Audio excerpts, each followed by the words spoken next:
அனைவருக்கும் வணக்கம். நம்ம சைமன் செபாஸ்டியனுக்கு போகிற இடமெல்லாம் வாங்கி கட்டுறதே பழக்கமாகி போச்சுன்றது நமக்கு நல்லா தெரியும். நேற்றைக்கு விஜய் அவர்களை பார்த்து பணக்கொழுப்பில் ஆடிட்டு இருக்கிறோம் அப்படி இப்படின்னு சொல்லி வாயை கொடுத்து தாவேக்கா கிட்ட இருந்து பயங்கரமாக வாங்கி கட்டியிருக்கான். அதிசயமாக தாவேக்காக்காரங்கள்லாம் பேசலாம் ஆரம்பிச்சிருக்காங்க. குழந்தை இப்போ தான் பேச ஆரம்பிக்குதுன்னு சொல்கிற மாதிரி தான் பேச ஆரம்பிச்சிட்டு இருக்காங்க. இப்போ தான் இவ்வளோ நாளும் தந்தை பெரியாரை பேசுகிறப்பெல்லாம் எல்லாரும் அப்படியே அமைதியாக இருந்தாங்க. இப்போ விஜயை பேசின உடனே எல்லாருக்கும் அப்படியே கோபம் பொத்துக்கிட்டு வந்துருச்சு. அதனால தாவேக்காவினர்லாம் நிறைய பேசிக்கிட்டு இருக்காங்க. அது மட்டும் இல்லாமல் ரொம்ப நாளாக தாவேக்காவினர்லாம் யார் அந்த சார்னு சொல்லுங்கள், யார் அந்த சார்னு சொல்லுங்கன்னு ரொம்ப ஆவலாக எதிர்பார்த்துக்கிட்டு இருந்தாங்க. அந்த சார் யாருன்றதை நான் கண்டுபிடிச்சிட்டேன். இந்த வீடியோட கடைசியில் நான் சொல்கிறேன். அது மட்டும் இல்லாமங்க பயங்கரமாக சைமன் செபாஸ்டியன் அம்பலப்பட்டு நிற்கிறான். எனக்கு ஸ்ட்ராட்டஜிஸ்டே தேவையில்லை அப்படி இப்படின்னு சொன்னால பார்த்தா அவன் கட்சிக்கு ஒரு ஸ்ட்ராட்டஜிஸ்ட் வச்சுருக்காங்க. இது எல்லாத்தையும் பற்றி நம்ம இந்த வீடியோவில் பார்க்க போகிறோம். ஸோ வீடியோ ஸ்கிப் பண்ணாமல் ஃபுல்லாக பாருங்கள். இப்போ வாங்க வீடியோக்குள்ளே போயிடலாம். என்ன ஆயிடுச்சுன்னு பார்த்தீங்கன்னா, நேற்றைக்கு பத்திரிகையாளர்கள் சைமன் செபாஸ்டியன்கிட்ட கேள்வி எழுப்பியிருக்காங்க. இந்த மாதிரி விஜய் அவர்கள் கட்சிக்கு பிரசாந்த் கிஷோரை ஸ்ட்ராட்டஜிஸ்டாலாம் வைக்க போகிறாங்க போல இருக்கு, அவங்கெல்லாம் மீட் பண்ணிக்கிட்டதை பற்றி நீங்கள் என்ன நினைக்கிறீங்க அப்படின்னு சொல்லி கேட்டதுக்கு சைமன் செபாஸ்டியன் என்ன சொல்லியிருக்காங்கன்னா, ஸ்ட்ராட்டஜிஸ்ட்லாம் காசு வச்சிருக்கிறதும் இல்லை, அது பணக்கொழுப்பு. உடம்புல கொழுப்பு கேள்விப்பட்டிருப்பீங்க, பணக்கொழுப்பு கேள்விப்பட்டிருக்கீங்களா? புகான்னு சிரிச்சுக்கிட்டு இருந்தான். அதுக்கு எதிர்வினை ஆற்ற விதமாக தாவேகா கட்சியுடைய கொள்கை பரப்பு இணை செயலாளர் சம்பத்குமார் அப்படின்ற நபர் அறிக்கை விட்டுருக்கார்.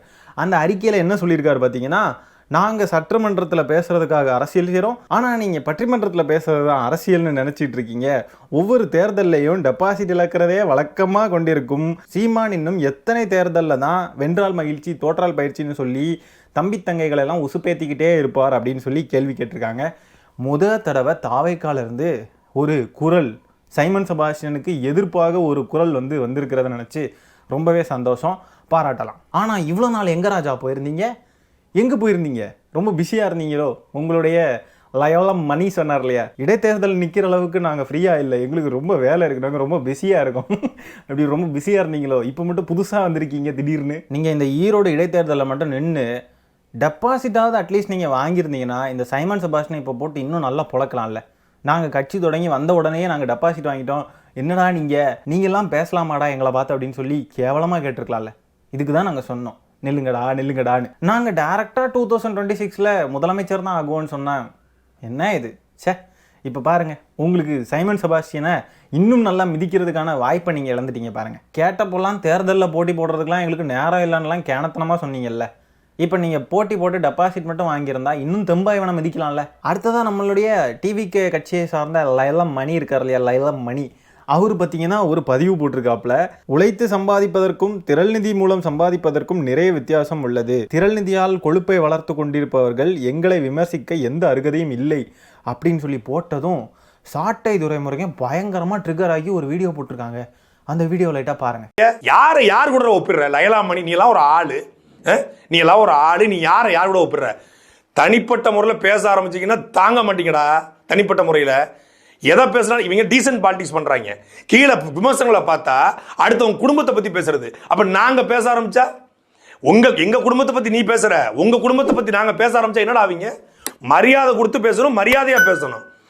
திரள் நிதி கொடுத்து வாழ்பவர்கள், திரள் நிதி வைத்து வயிறு வளர்ப்பவர்கள், கொழுப்பில் திரிவர்கள் எங்கள் தலைவரை பேசலாம். ஆமா, இவர் பெரிய வாழும் காமராஜர், கக்கன், ஜீவானந்தம், சிங்காரவேலர், இவர் முத்துராமலிங்க தேவர், இவர் அயோத்தோச பண்டிதர், ரெட்டமலை சீனிவாசர், இவங்கெல்லாம் யாருன்னு கூட அவருக்கு தெரியாது. காமராஜரை பத்தி பேச தெரியுமா? இல்ல கக்கன்னா யாரும் தெரியுமா? இல்ல ஜீவானந்தம், சிங்காரவேலர் தெரியுமா? என்ன தெரியும்? ட்ரிகர் ஆயிட்டான்.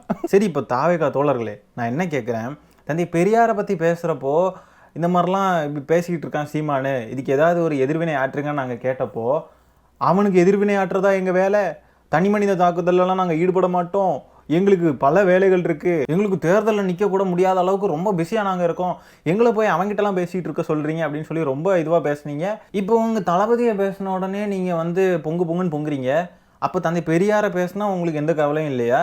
அதுக்கு எதிர்வினை ஆற்றவே மாட்டீங்களா? பேய்க்கும் சண்டைன்னு சொல்கிற மாதிரி நாம் தமிழரும் தாவேக்காவும் அடிச்சுக்கிட்டு இருக்காங்க. ஏண்டா சாட்டை துரைமுருகம்லாம் உங்களை பேசுகிறான், உங்களை கலாய்க்கிறான், உங்களை திட்டுறான், என்னடா நீங்கள்லாம்? அவன் பேசுகிறான் பாருங்க, நாங்கள்லாம் தனிப்பட்ட முறையில் பேசுனா என்ன ஆகும் யோசிச்சு பாருங்க அப்படின்றான். இவன் பேசுனதே இல்லை பாருங்க, இனிதான் ஆரம்பிக்க போகிறாரா இவர். ரஜினி குடும்பத்தை இழிவாக பேசுனதில்லை, முதலமைச்சரை பற்றி தப்பாக பேசலை, இவர் தனிப்பட்ட முறையில் முதலமைச்சர்லாம் தப்பாக பேசலை, அதுக்காக ஜெயிலுக்குள்ளே போய் உட்காரல. இவங்க தனிப்பட்ட முறையில் பேச ஆரம்பித்து பல வருஷம் ஆச்சு. தனிப்பட்ட முறையில் பேசுகிறது மட்டும்தான் இவனுங்களுடைய வழக்கமே, அது மட்டும்தான் அவனுங்களுக்கு தெரியுமே. தாவேக்காரங்களாம் இப்போ மட்டும் சீமானுக்கு எதிர்வினை ஆட்டுறாங்கல்ல.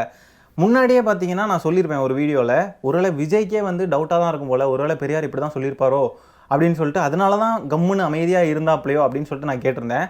ஆனால் அவங்க வந்து இல்லை எங்களுக்கு பயங்கரமான வேலைகள் இருக்குது, நாங்கள் தனிநபர் விமர்சனம்லாம் பண்ண மாட்டோம், டீசென்ட் பாலிடிக்ஸ் பண்ண வந்திருக்கோம், டீசென்ட் அப்ரோச் டீசென்ட் அட்டாக்னு சொல்லிக்கிட்டு தெரிஞ்சாங்கல்ல. அப்போ நான் சொன்னது உண்மையாயிருச்சு பாருங்க. விஜய்க்கே அப்போ தந்தை பெரியார் இப்படிலாம் சொல்லியிருக்க சான்சஸ் இருக்குது அப்படின்னு சொல்லி தான் விஜய் நினச்சிட்டு இருந்திருக்கிறார்.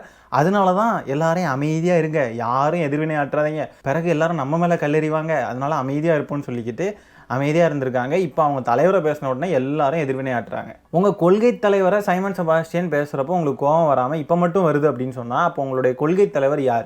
தந்தை பெரியாரா, இல்லை பிரசாந்த் கிஷோரா, இல்லைனா விஜயா? யார் உங்களுடைய கொள்கை தலைவர்? இதில் இடும்பான கார்த்திலாம் வந்து உங்களை அடிக்கிறான். திராணி இருந்தால் ஒரே ஒரு செய்தியாளர் சந்திப்பு மட்டும் விஜய் நடத்தட்டும், பார்த்துருவோம், அதுக்கப்புறம் பார்த்துக்கலாம் அப்படி இப்படின்ற மாதிரி அவனே உங்களை எல்லாம் கிண்டல் அடிக்கிறான். என்னமோ அவங்க நொன்னை 15 வருஷமாக அவன் வந்து ப்ரெஸ் மீட் நடத்திக்கிட்டு தான் இருக்கான். இவன் என்னத்தை கிழிச்சான், இவங்க நொன்னை என்னத்தை கிழிச்சான்னு சொல்லி நம்ம கேட்டோம்னா மூஞ்ச கொண்டு போய் எங்கே வச்சுப்பாங்கன்னே தெரியாது. அந்த லட்சணத்தில் அவனுங்க இருந்துக்கிட்டு உங்களையெல்லாம் பேசுகிறாங்க, நீங்களும் பார்த்துக்கிட்டு இருக்கீங்க. திராணி இருந்தால் நீங்கள் ஒரு டெபாசிட் ஆகுது, இல்லைனா ஒரு கவுன்சிலர் சீட்டாவது வென்று காட்டுங்க அப்படின்னு சொல்லிட்டு கேட்டால் மூஞ்ச கொண்டு போய் எங்கே வைப்பானே தெரியாது. அப்படி ஒரு கட்சியில் அவன் உட்காந்துக்கிட்டு உங்களெல்லாம் பேசிக்கிட்டு இருக்கான். சரி, நீங்கள் மட்டும் என்ன நின்று டெபாசிட்லாம் வாங்கிட்டீங்களா? இன்னும் நடக்கலை எதுவுமே. அதுக்குள்ளேயே நம்ம என்னத்தை பேசுறது? சரி, திரள் நிதியில் பிழைக்கிறான் அப்படின்னு சொன்னதுக்கு இவன் சாட்டை திறமையாக ரொம்ப கோவப்படுறான். உண்மையை தானே சொல்லியிருக்காங்க. திரள் நிதியில் தானடா பிழைக்கிறீங்க. திரள் நிதியை உங்கள் கட்சிக்காக மட்டுமா யூஸ் பண்ணுறீங்க?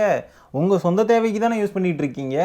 அப்படி இருக்கிறப்போ திரள் நிதியில் பிழைக்கிற, திரள் நிதியை சாப்பிட்டு உண்டு கொழுக்கிறேன்னு சொன்னால் எதுக்குடா கோவப்படுறீங்க? இவமெல்லாம் வந்து விஜயை பார்த்து, விஜய் என்ன பெரிய காமராஜரா, கக்கனா, அவரா இவரா அப்படின்னு சொல்லி கேட்குறான். ஐயோ, இவங்க நொன்னே சைமன் செபாஸ்டியன் என்ன அப்படின்னா காமராஜரை விட பெரிய ஆளா, கக்கனை விட பெரிய ஆளா, வாபுஜியோட பெரிய ஆளா, அவரோட பெரிய ஆளா, இவரோட பெரிய ஆளா அப்படின்னு நம்ம கேட்க ஆரம்பிச்சோன்னா மூஞ்சு கொண்டு போய் எங்கே வைப்பான்? எதுக்கு எடுத்தாலும் யாரை கம்பேர் பண்ணதுனாலும் கிறுக்குத்தனமாக கம்பேர் பண்ணிட்டு இருக்கான், பைத்தியக்காரப்பாய. அடுத்ததாக பார்த்தீங்கன்னா இந்த சைமன் செபாஸ்டியன் பணக்கொழுப்பு ஸ்ட்ராட்டஜிஸ்ட் வைக்கிறதெல்லாம் வந்து எனக்கு ஸ்ட்ராட்டஜிஸ்டே தேவையில்லை, ஏன்னா நான் இந்த மண்ணுக்கானவன் அப்படி இப்படின்னு வாயிலேயே வடை சுட்டான் தெரியுமா. அந்த வடையெல்லாம் இப்போ வந்து நமத்து போச்சு. என்ன அப்படின்னு பார்த்தீங்கன்னா ஜேபக் பர்சோனா அப்படின்னு சொல்லிக்கிட்டு ஜான் ஆரோக்கியசாமி இருக்கார் இல்லையா, அவர் ஒரு வியூக வகுப்பாளர், அது உங்கள் எல்லாருக்குமே தெரிஞ்சிருக்கும். அவருடைய உதவியில் 2021 தேர்தலை இந்த சைமன் செபாஸ்டியன் ஃபேஸ் பண்ணியிருக்கான். இந்த புகைப்படத்தை பாருங்கள். நடுவில் சீமான் என்டிகே LA 2021 போட்டுருக்கு பாருங்கள். இந்த டீம் வந்துட்டு அன்புமணி ராமதாஸ் அவர்களுக்கு 2016 ஒர்க் பண்ணியிருக்கு. SP வேலுமணிக்கு 2021 வேலை பார்த்துருக்காங்க இந்த டீமை. இந்த சைமன் செபாஸ்டியன் எப்படிலாம் ஏமாற்றிருக்கான் பாருங்கள். அதில் கீழே ஜூம் பண்ணி பார்த்தீங்கன்னா first ever India political party to contest state election with 50% of women candidates அப்படின்னு சொல்லி போட்டிருக்காங்க.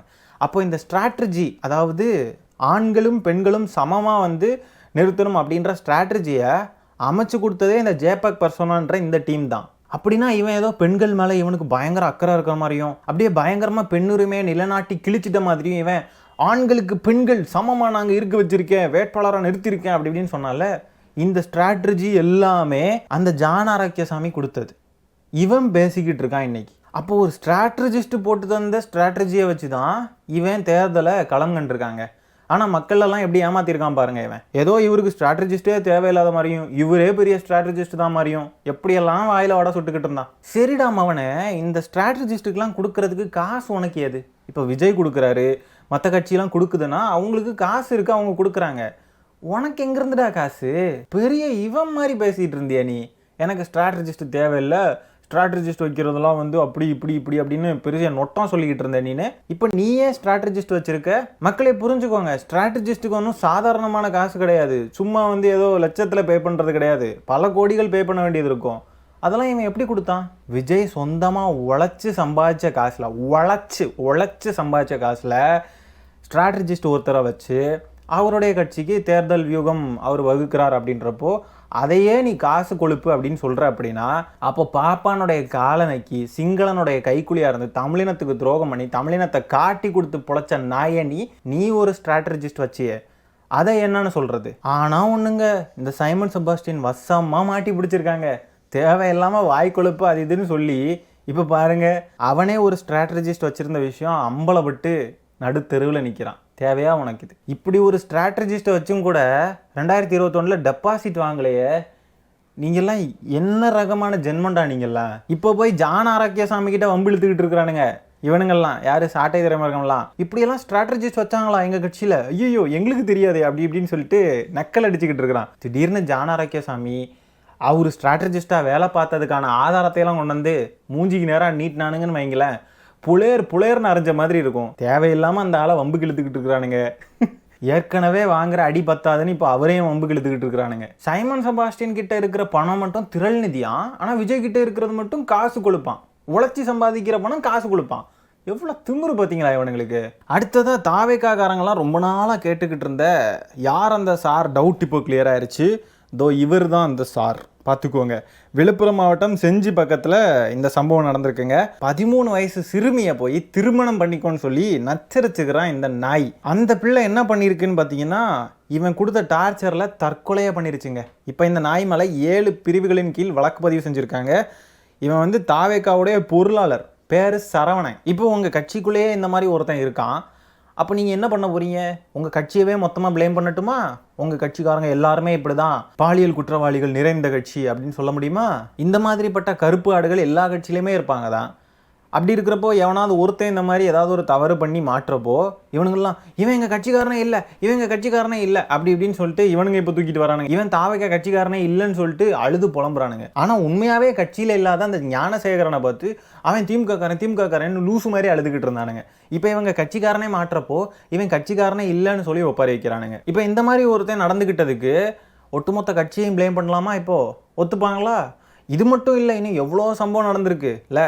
இவங்க கட்சியை ஆரம்பித்ததுக்கு பிறகு தாவேக்காரங்க எவ்வளோ, அன்னைக்கு கூட ஒருத்தன் என்னென்னா குடிச்சிட்டு கார் ஓட்டி பொதுமக்களெல்லாம் டிஸ்டர்ப் பண்ணான் தாவேக்காரன். இந்த மாதிரி பல இடைஞ்சல்கள் இவங்களால இப்போ கொஞ்ச நாளிலேயே நடந்திருக்கு. அப்படி இருக்கிறப்போ இவங்க கட்சியில் எவனாவது 1-2 பேர் இந்த மாதிரிலாம் பண்ணுறப்போ இவனுங்க கட்சி மட்டும் பயங்கர ஒழுக்கமாயிரும். ஆனால் மற்ற கட்சியில் ஏதாவது 1-2 நடந்துருச்சு அப்படின்னு சொன்னாக்க உடனே அப்படியே பொங்கி எழுறது, ஐயோ தமிழ்நாடு என்ன ஆயிடுச்சு. அதுலேயும் திமுகவில் ஏதாவது ஒன்று அப்படின்றப்போ நவ துவாரமாக அப்படியே ஓப்பனாகி பள்ளீர்னு குதிப்பானுங்க வானத்துக்கும் பூமிக்கும் கடந்து. பார்த்துக்கோங்கடா அணில் குஞ்சுகளா, இவன் தான் அந்த சார். இதுக்கு மேலே கேட்பீங்க யார் அந்த சார்னு. இல்லாத ஒரு சாருக்கு கடந்து முக்குன்னு முக்குனீங்களே, உங்களுக்கு சார் இவர் தான் வச்சுக்கோங்க. சரி மக்களே, இந்த காணொலியை நான் இதோட என் பண்ணிக்கிறேன். இந்த வீடியோவில் நம்ம பேசியிருக்கிற விஷயங்களை பற்றி உங்களுடைய கருத்துக்கள் என்னன்றதை கமெண்ட்டில் பதிவு பண்ணுங்கள். வீடியோ பிடிச்சிருந்தா ஒரு லைக்கை தட்டி விட்டு 4 பேருக்கு ஷேர் பண்ணுங்கள். முக்கியமாக நம்ம சேனலை சப்ஸ்கிரைப் பண்ணி வச்சுக்கோங்க.